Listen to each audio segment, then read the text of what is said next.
In this video, I'm going to be showing some area practice examples to help you find the area of a rectangular prism or a square. And we're going to work through these three questions to hopefully help you with the next three that you're going to work on your own. So number one says find the area of the rectangle. Area equals length times width. And it doesn't matter if it's a square or a rectangle, you still find the area that way. So finding the area of the rectangle, make sure first, like we did on the perimeter, that you label all the sides. So if this is a rectangle, opposite sides are equal. So if this is 4 2/10, this side has to be 4 2/10. If the top is 9 5/10, then the bottom also has to be 9 5/10. And finding area, you're going to want to write the formula. Area equals, and abbreviation for length times width equals A equals L times W. And I usually use this number for the width and this number for the length. So area equals length was 9.5 times width, which was 4 2/10. And I'll multiply those to find the area. And you can use box method or you can use standard method, whichever one you do. I'm going to do both in this example, just in case we have both types of people watching. So we're going to do 9 5/10 times 4 2/10. And every time we multiply decimals, before you multiply, you want to estimate to see where you need to put your decimal. So 9.5 is pretty close to 10, so I'm going to use 10 times 4 2/10 is pretty close to 4 if you cover up that decimal. So 10 times 4 is 40. So after I multiply this out, I'm going to put my decimal where it gets my answer closest to 40. 2 times 5 is 10. 2 times 9 is 18, plus 1 is 19. I'm going to cross that off because I'm done with it. On the second row, before you start, you always have to add a 0. 4 times 5 is 20. 4 times 9 is 36. Plus 2 is 38. I'm going to add the two rows together. 0 plus 0 is 0. 9 plus 0 is 9.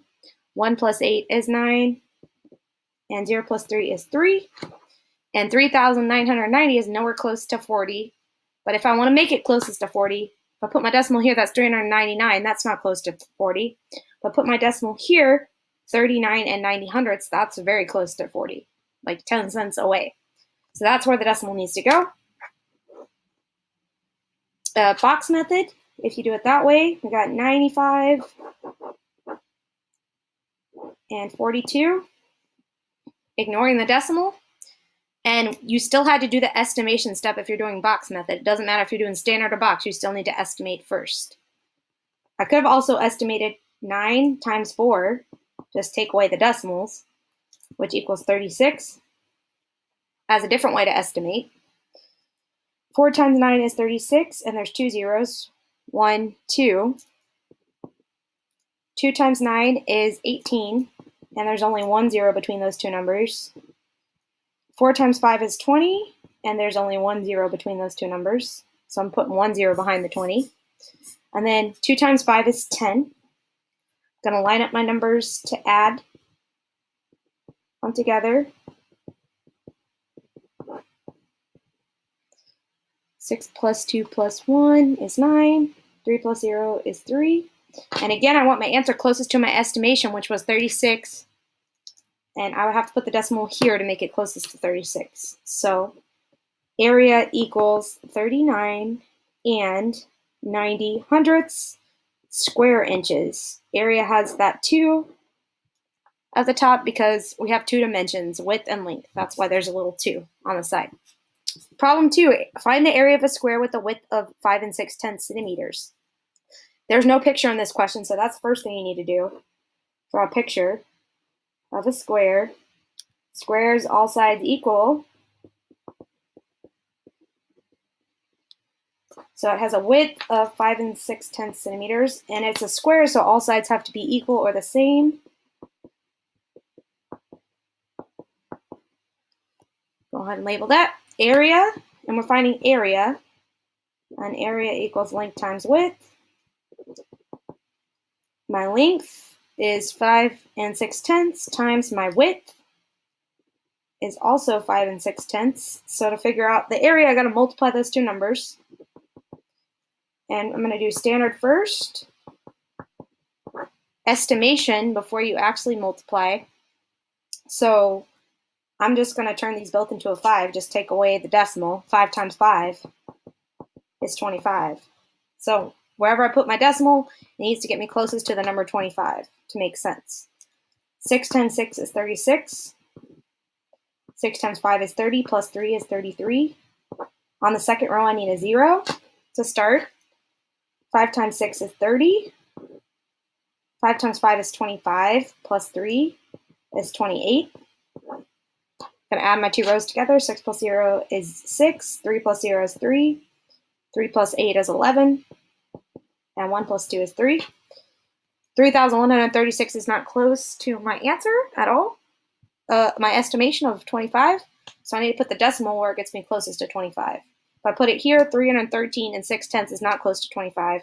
So I need to put it here. 31 36/100 is pretty close to 25. The closest you can get with the moving the decimal. Now I'm going to do box. So 56, ignoring the decimal to start with.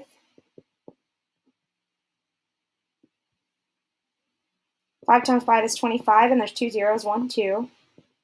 5 times 6 is 30, and there's 1 0 between those two numbers, so 1 0 here.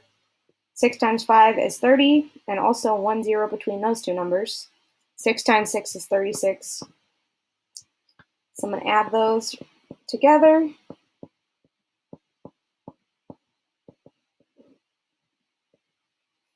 Five plus 3 is 8. 8 plus 3 is 11. And again, we get 3136. Have to put your decimal here to make it closest to 25. So our area is 31 36 hundredths centimeters squared. And again, we have that little 2 because of length and width, the two dimensions we're dealing with. And the last question on here, find the area of the earring section of this jewelry box if the necklace section is a square with a side length of 6. Square with a side length of 6. And if the necklace section is a square, that means all sides are equal. All sides equal. So I'm going to go ahead and label those with a 6. 6, 6, 6, 6 over here.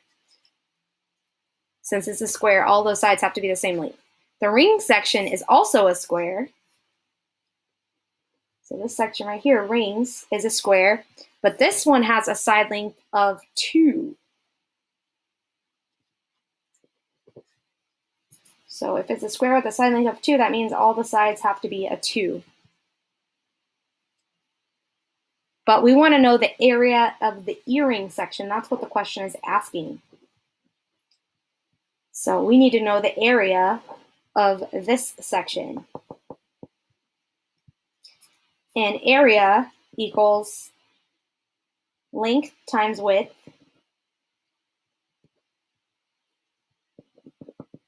Now on the picture, we already have the length labeled right here because this side of the earring section shares a side with the ring section, which we've already labeled. So that's the same length. It's still got to be a 2. Times, we don't know what the width is yet. So we have to figure that out before we can figure out the area. We need to know what is this part right here. And in order to do that, we need to use this side of the rectangle. If you think about this whole picture as one big rectangle, that means these opposite sides would have to be the same length. So if this whole side equals 6, then this whole side has to also equal 6. And if this part of this side equals 2,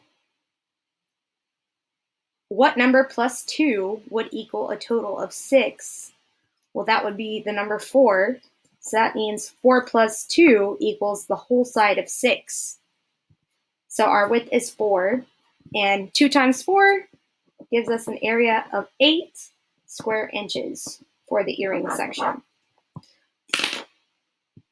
I hope this video helps you finding area, and now you have a few questions to work on your own.